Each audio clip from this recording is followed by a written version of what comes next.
Tom Aspinall breaks his silence and fires back at critics by posting his medical report, confirming that he's been diagnosed with bilateral traumatic Brown syndrome. Doctors found significant orbital soft tissue trauma along with a possible fracture of the right medial orbital wall, clearing up any doubts about the seriousness of the injury he sustained.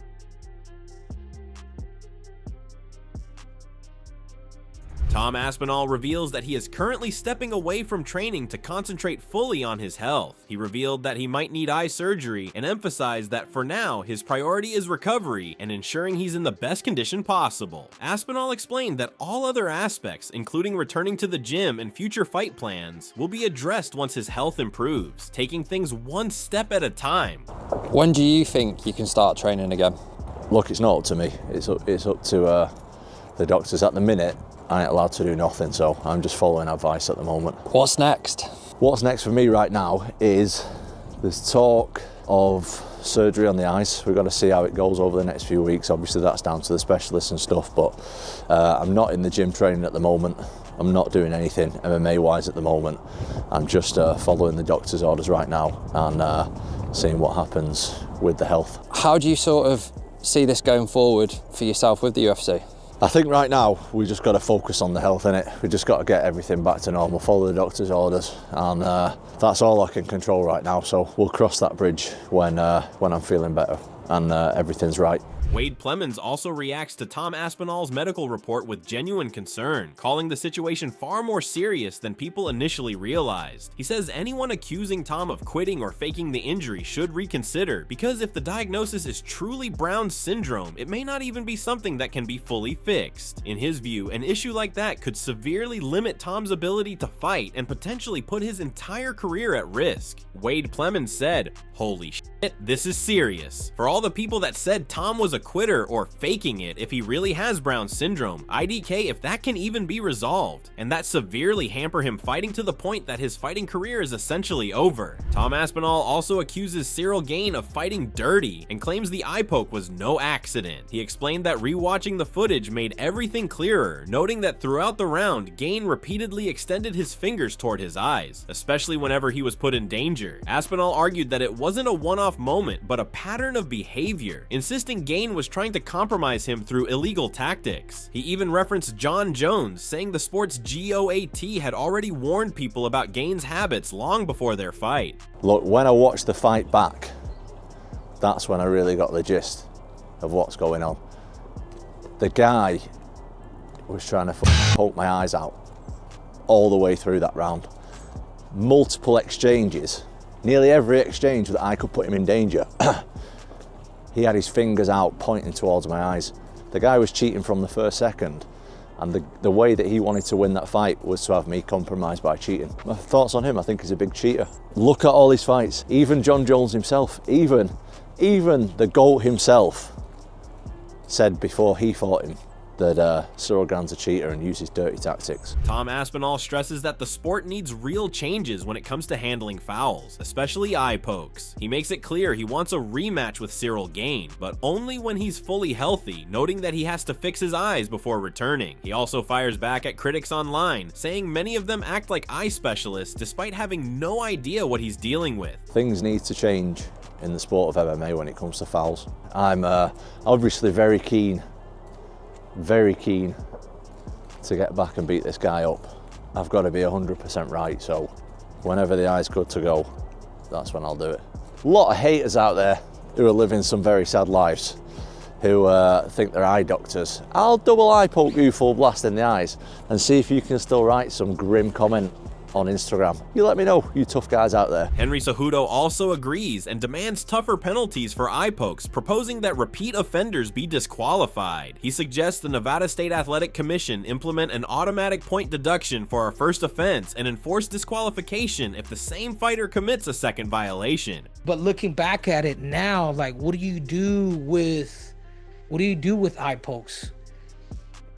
It happened to me and it happens to everybody, and the Nevada State Athletic Commission, they need to step up and say automatic 1 point, second time you do it, disqualifications, like no more. Meanwhile, Tom Aspinall reacted strongly to Dana White's comment that he didn't want to continue, explaining that his decision was about safety, not fear. He clarified that he couldn't fight one of the world's best strikers while dealing with double vision, as compromised vision in MMA can lead to dangerous situations.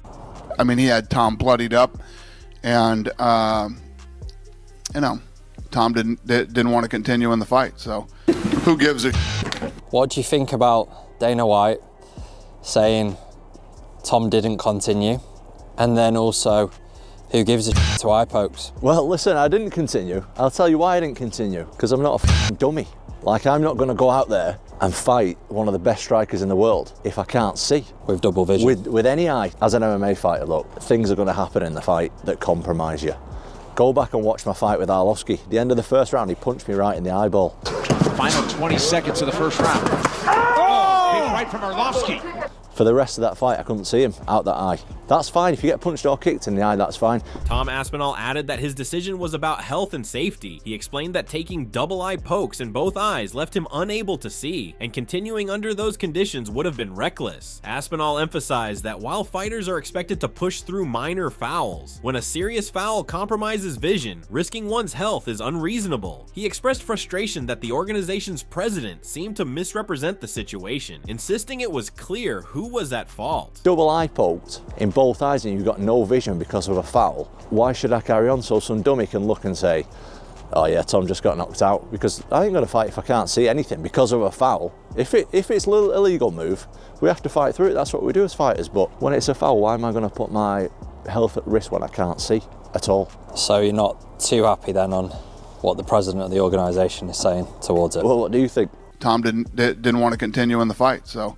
Look, we all know who is at fault here. What the f are you talking about, huh? Meanwhile, Chael Sonnen thinks Tom Aspinall should have continued despite the eye poke from Cyril Gane. He argues that fighting with impaired vision is part of the sport, especially for a heavyweight expected to endure and adapt to difficult circumstances in the cage. Being poked in the eye is illegal, Brendan, but to fight with one eye is very common. The opponent's trying to hit your eye. He's trying to bust up and make your nose bleed. So that part of it does have question for guys like Anthony and I. We're trying to be polite. We're trying to show grace. But in all fairness, if you're the heavyweight champion of the world, you got to fight with one eye at a time. Tom Aspinall also responds to fans who are saying he was losing the fight to Cyril Gane, saying the fight was going according to plan. He explained that he intentionally stayed in range, taking some punches from Gane to create openings for his own shots. I felt like the fight was going okay. It was going pretty much to plan. I think that look, there was this big notion in the media before that I'm just going to run through Cyril Gane. Look, I might look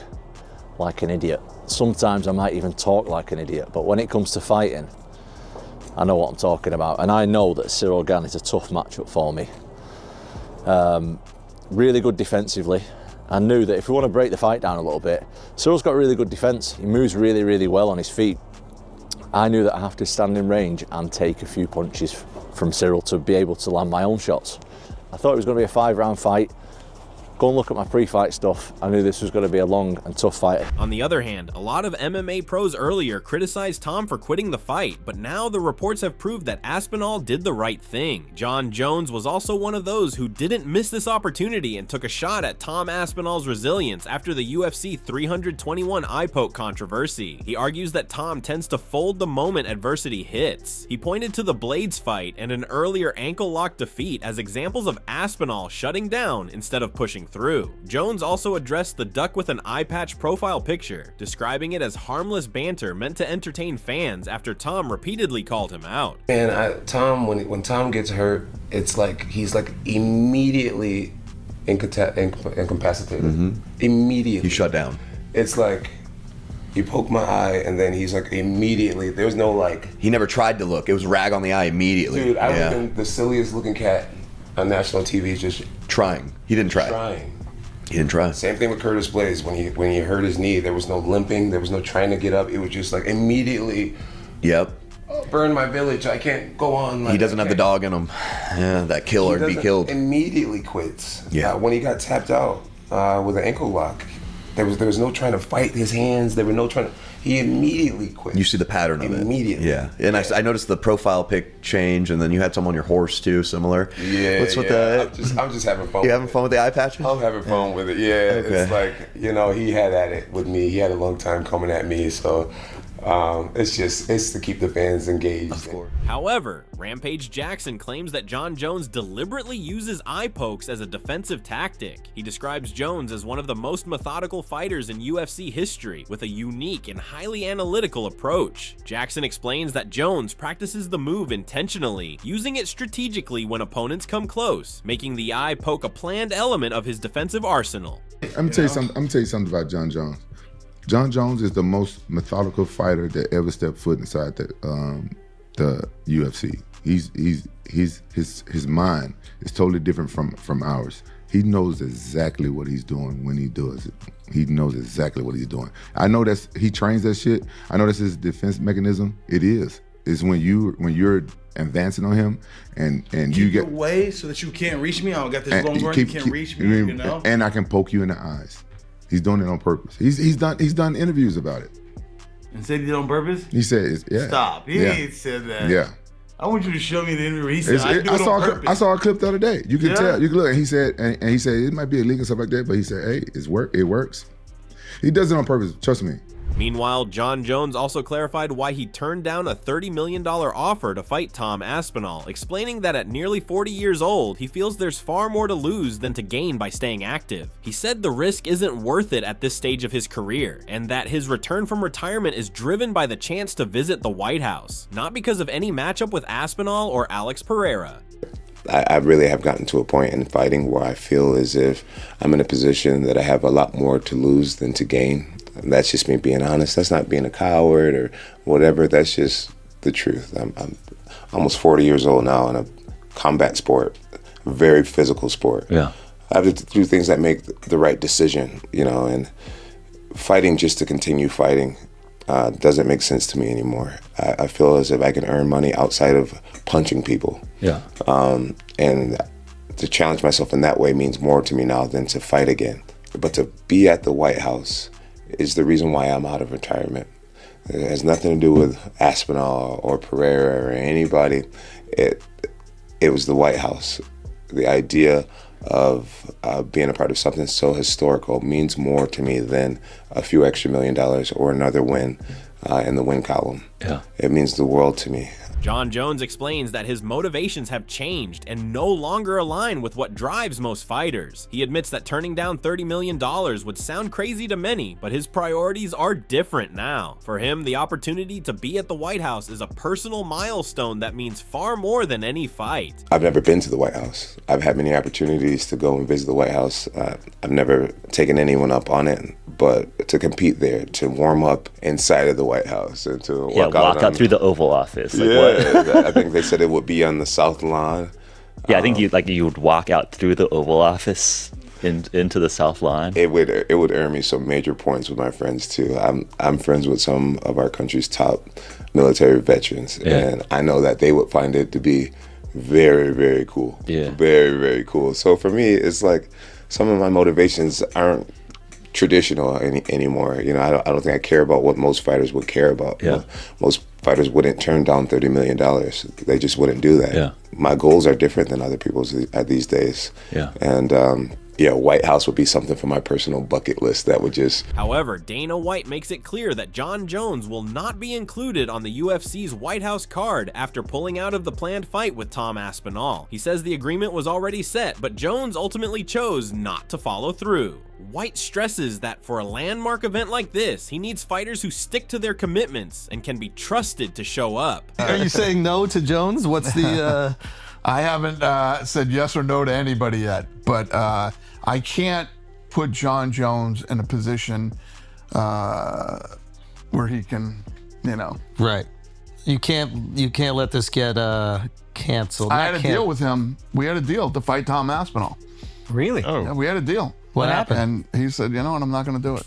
He didn't want to do it. Yeah. Did he I have a can't reason? be in that position. I got to have somebody. John Jones explains that choosing Alex Pereira over Tom Aspinall comes down to legacy. He wants a matchup that will be remembered for decades, not just a fight that looks good in the moment. In his view, Pereira is a national icon in Brazil with a rare aura and star power that creates a lasting impact. Jones contrasts this with other fighters who, even after competitive performances, are often forgotten within a few years, while Pereira's presence and influence will remain significant long into the future. It's a more matter of legacy. What would make more sense? Yep. Do you fight the guy who is impressive right now, who no one I don't think is going to really care about a few years from now?